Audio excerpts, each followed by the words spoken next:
బాగున్నాడు బాగున్నాను. అవును పిల్లగాడు అప్పుడే పెద్దగా అయిపోయింది చెల్లమ్మా. అవునన్నా మనం చిన్నగా ఉన్నప్పుడు వచ్చినావు కదా అందుకే పెద్దగా అయిపోయిండు.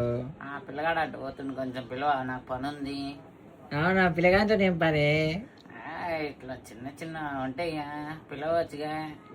సరే పిలుస్తాను. అరే బనిగా దారే ఇక్కడ మామయ్య పిలుస్తున్నాడు. మామ అవును బేటా నేను పోతున్నాను. సరే మామ బాయ్. ఇంకో పైసలు పెట్టుకో మన ఖర్చులు వస్తాయి. ఏం కాదు నాన్న పెట్టుకో అమ్మ ఏమనదు పెట్టుకో. సరే మామ థ్యాంక్ యూ. సరే సరే సరే చెల్లమ్మ పోతున్నామ్మా. సరే అని నేను అడిగినా చెప్పురే. పిల్లగాని డబ్బులు ఇచ్చినా చూసి పోతున్నట్టు ఏమైందమ్మా? ఆ పైసలు నాన్న పేపర్ పైసలు వీటితో ఏం రావు నాన్న. ఇవి పెట్టుకో మంచి 10 రూపాయలు ఇస్తున్నాను కొనుక్కో. సరే అమ్మా థ్యాంక్ యూ. సరేనా బాయ్. 10 రూపాయలు ఇచ్చి 5